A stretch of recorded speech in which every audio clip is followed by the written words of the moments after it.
amazing morning. Nandito tayo sa IM Worldwide Head Office and Friday ngayon, guys. So, gusto kong i-share sa inyo yung aking income sa IM Worldwide, 500,000. Pwede na sa inyo, 500,000? Dati hindi ako naniniwala sa mga ganitong opportunity, but now, isa na rin po tayo sa mga kumikita. For this week, 378,000 pesos.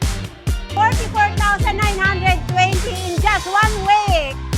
Nag-claim ako ng cheque ko for 1 week o nasa 90,000 pesos. Imagine this, kung nangyari sa akin, posible din mangyari sa'yo. And during this time, nasa staycation tayo pero nagka-income pa rin tayo. At ang kinita po natin ay 35,103 pesos and 70 cents.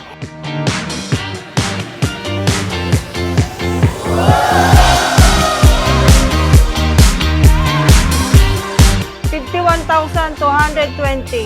Ito pong ganitong kalaki, hindi po namin kikitain ng 1 linggo sa pagtitinda ng ulam. Thank you, MVP, and thank you, IM Worldwide. Nilakasan lang natin ang loob. And ngayon, eto na, nakapag-for good na tayo. I'm doing this business just for part-time po, pero kumita po tayo ng ganito kalaki. Kung dati sa pagiging kasambay, ay kinikita ko po ng 1 buwan, pero ngayon, 1 linggo na lang.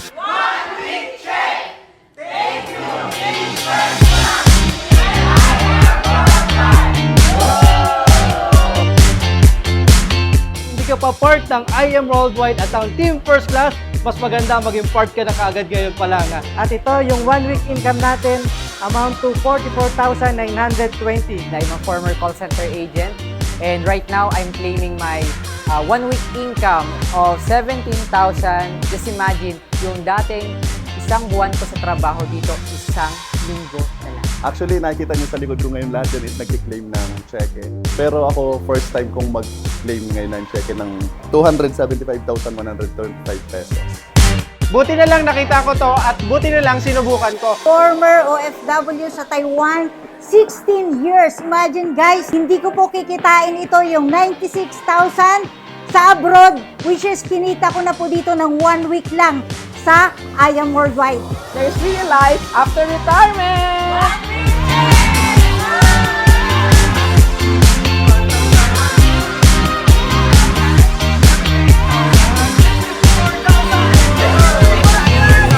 Sa 1 linggo, pwede pala akong kumita talaga ng 5 digits income.